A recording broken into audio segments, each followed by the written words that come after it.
Hi guys, welcome back to class of planning. You're with Rahul Sharma, your friend and guide in this class all about the paper you'll going to attempt tomorrow. Sir, ये paper कल होने वाला है and those who going to attempt this paper in June or next December, guys need not to worry. You can blindly follow this video क्योंकि यहाँ पर जो concept बताने वाला हूँ ये आपके बहुत काम आने वाले हैं. तो यहाँ पर बात की जा रही है MEG 08 की. Sir this is the English और I can say the new English that was being studied in India और द एशियन कंट्रीज उस पे बेस्ड है. पूरी तरह पेपर को प्रिपेयर करना एक टफ टास्क है एंड डेफिनेटली से टफ हो गया. रीजन MEG 7 टुडे था और कल हमारे पास आ गया MEG 08. अब बेटा tough task, seriously tough task कि लगातार पेपर देना टफ होता है, लेकिन थोड़ी डिस्कशन हम करते हैं और पॉइंट पे आते हैं. MEG 07 पेपर देखा आप लोगों ने, लास्ट वीडियो गड़बड़ थी 14 या 7 बोल दिया, लेकिन यहाँ पे तो आज आपका पेपर हो गया. और जब आपने पेपर दे लिया तो आपको कैसा एक्सपीरियंस लगा? It was straightforward paper as expected, बिल्कुल वैसे था जैसे एक्सपेक्ट किया गया. पोएट्री सेक्शन देखा आपने, बिल्कुल वही था जो हमने एक्सपेक्ट की थी. And then now we are here to discuss MEG 08. अब यार इस पेपर में मुझे पढ़ना क्या है? द फर्स्ट ऑफ ऑल ऐसे कितने स्टूडेंट जो मेरे जैसे हैं जो कल पेपर है तो आज पढ़ना शुरू करें? गलत नहीं बोल रहा, मैं ऐसा ही था तो मैं बदलूंगा नहीं, मैं ऐसा ही था. सीरियसली अगर आप लोग शुरू से पढ़ते हैं दैट्स योर गुड पॉइंट, लेकिन अगर आप ऐसे पढ़ते हैं कल पेपर और आज मतलब हफ्ते पहले हमने पढ़ाई शुरू की तो हम करेंगे क्या? सर हम सिर्फ वो पार्ट पढ़ेंगे जो पेपर में आने वाला है.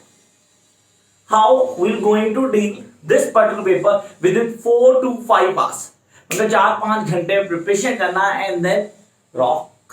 सर रॉक पूरी तरह एक एक क्वेश्चन हमें आता हो. 5 क्वेश्चन है, पेपर पैटर्न लास्ट वीडियो में बता चुका था. अगर नहीं देखा तो प्लीज वो वीडियो जरूर देखना, क्योंकि उसमें मैंने इस वीडियो से ज्यादा डिटेल में बताया था. मैंने सारे टॉपिक लिए थे. यहां मैं सिर्फ 5 ही डिस्कस करने वाला हूं कि मेरे पास टाइम नहीं है और मैं इस शॉर्ट स्पैन ऑफ टाइम को बिल्कुल परफेक्टली यूज करना चाहता हूं. तो 5 क्वेश्चन करने मैं 6 की प्रिपरेशन करूंगा इन 6 घंटों में, कि शायद एक क्वेश्चन मुझे ना आता हो, शायद एक, वैसे ऐसा नहीं होगा. तो पहले शुरू करते हैं. सबसे पहले इट्स अबाउट लिटरेचर. सो ये न्यू इंग्लिश लिटरेचर की बात कर रहा हूं. इसमें मेरे पास क्या आएगा? The development and origin. ये पड़ोसी आवाज बहुत कर रहे हैं आज, तो आवाज की थोड़ी रॉन्ग हो सकती है.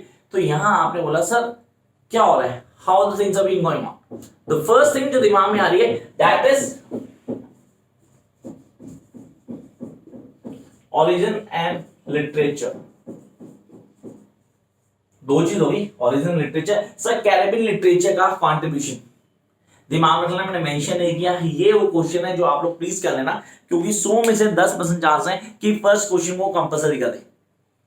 तो सिर्फ ये 2 क्वेश्चन ऑन पे पहुंचे, मतलब इसका origin and development and the Caribbean literature का impact, how it all changes the new English literature, इसका सिग्निफिकेंस. दोस्त हैविंग नोट्स उनके तो क्वेश्चन ऑन टिप है. दोस्त don't have need not to worry guys, हम बहुत आराम से प्रिपेयर कर लेंगे कि हमारे पास 4-5 घंटे हैं, that is more than enough अगर ढंग से उसको यूटिलाइज किया था.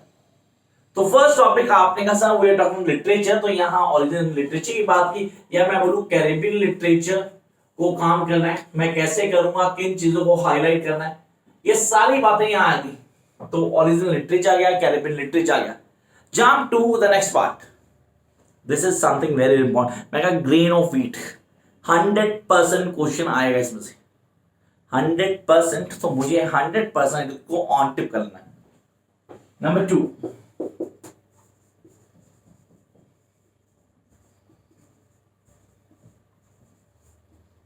Grain of wheat. यानी ग्रेन ऑफ व्हीट को कैसे पढ़ना है? सबसे पहले क्या करना, इसकी निकालना वीडियो. ग्रेन ऑफ व्हीट की वीडियो को देखना तसल्ली से.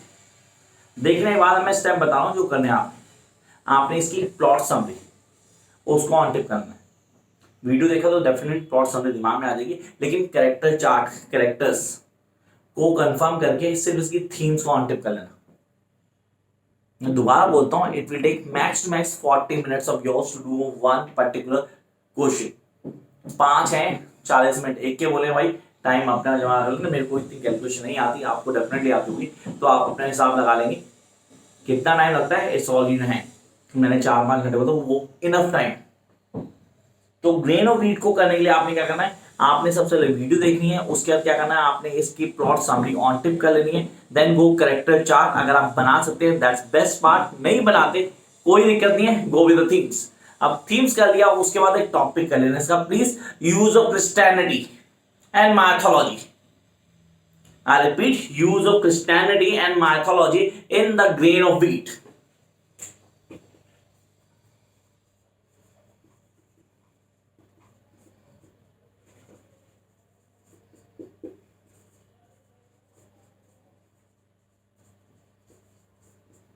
Use of Christianity and mythology, इसको ऑन टिप कर लेंगे आप।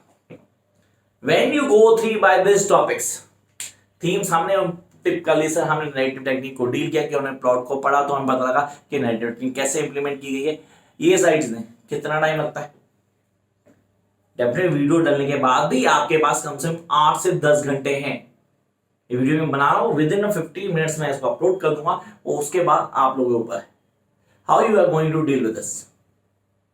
कम to the next part sir, first target second target.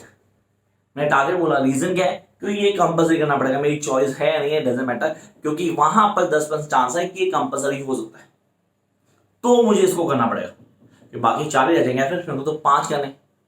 Now jump to the next one, a dance of the forest. अब डांस ऑफ द फॉरेस्ट में क्या पढ़ना है, क्या कॉन्सेप्ट होगा, एक फ्लो तो दिमाग में रख के लो, क्या, video, then plot summary, then characters and themes. ये तो हमने करना है 40 मिनट्स लगते हैं। देन मैं कहता हूँ डांस ऑफ द फॉरेस्ट में मुझे क्या आना चाहिए,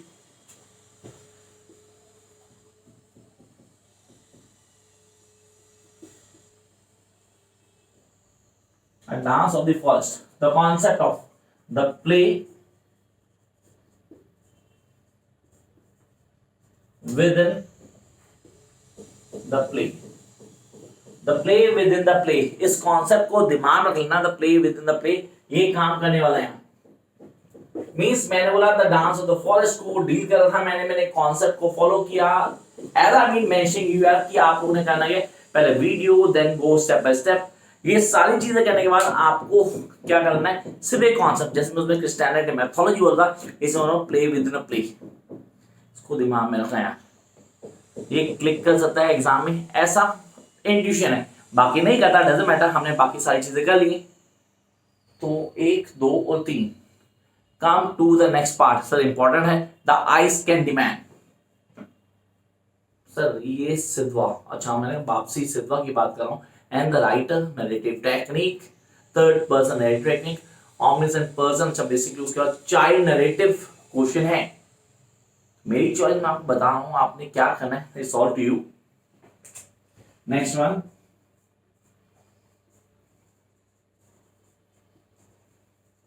आइस कैंडीमैन,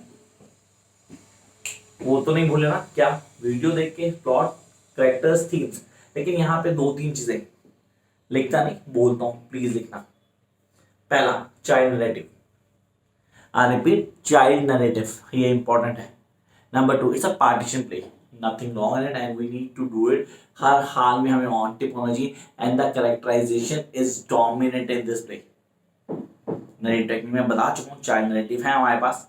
अब मैं कैसे करता हूँ, करने का तरीका क्या होता है, and the use of English language, I repeat the use of English language. यहाँ पे इंग्लिश लैंग्वेज को यूज किया, आपने क्या इंपॉर्टेंस है यूज की, how she is implemented all things, ये सारी बातें आपके दिमाग में ऑन टिप होनी चाहिए। Now jump to the next segment, that is sir grain of wheat, a dance of forest, ice candyman. And the next, सबको पता है जो मेरी वीडियो देखते हैं, a house for mister Biswas. House for mister Biswas कहीं ना कहीं एक कहानी लग रही है जो बहुत अच्छी लग रही है। वो बच्चा बेचारा पैदा होता है, ऐसा लगा कि यार किसने बोल दिया, मनूस है यार, ये अपने बाप को मार देगा। बेचारा फादर मर गया उसकी वजह से नहीं मरा, वो एक्ट था, कुछ ऐसा हुआ। लेकिन फिर हम बोलते हैं सर प्रॉफिट्स, कहते हैं ना वो कहानियों बताने वाले, future tellers, fortune tellers, normally sorry.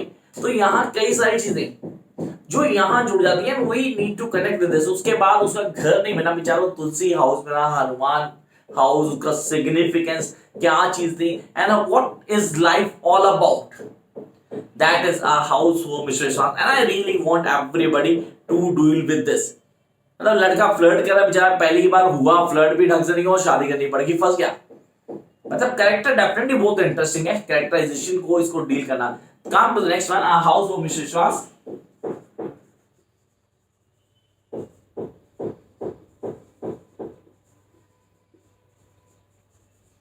House हो मिस्टर विश्वास, तो सर कोई अलग से टॉपिक जो इसमें हमें करना हो। मैंने कहा सर ये डायस्पोरिक नॉवल है।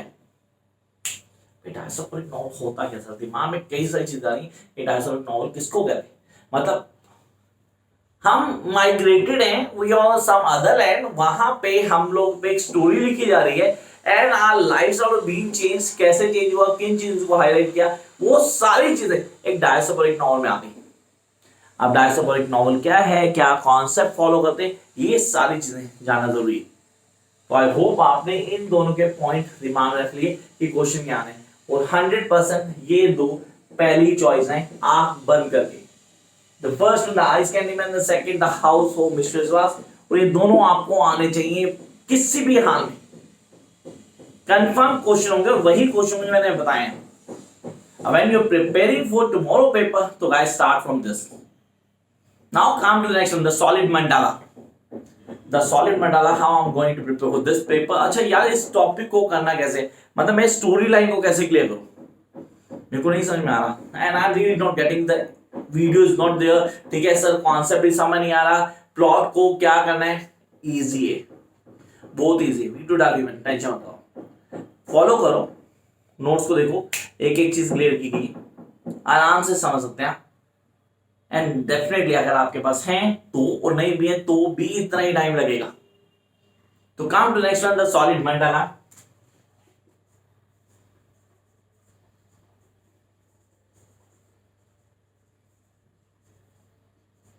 अब देयर लॉट्स ऑफ स्टूडेंट्स कह रहे हैं सर ये करना है, सर इसको करें या ना करें।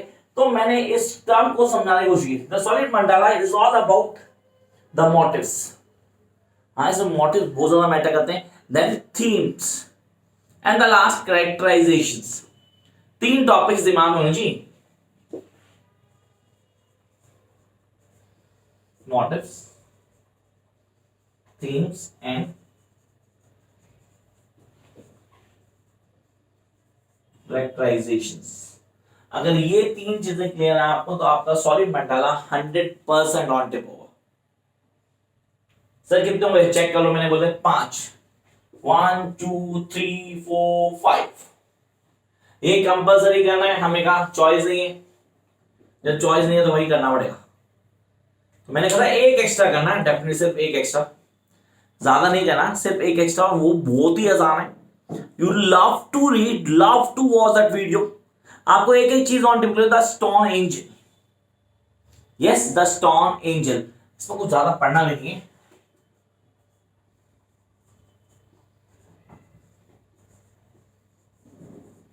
The stone angel sir paper में क्वेश्चन आता है कैरेक्टराइजेशन में। देखो मैं लिखने में नहीं रहा, डेफिनेट जरूरत नहीं। कैरेक्टराइजेशन, हैगर के कैरेक्टर बहुत अच्छे से किया करना। एप्रोप्रिएटनेस और टाइटल, ये कुछ मैंने कहीं नहीं बोला, मैं यहाँ बोल रहा हूँ। एप्रोप्रिएटनेस और title, then we do have the basics. The basics तो हमने फॉलो करना ही। तो I hope that you guys are going to follow this, and those will come first time on my channel, guys, don't forget to subscribe, like and share the videos so that you guys going to get everything. Till then, keep studying and all the very best.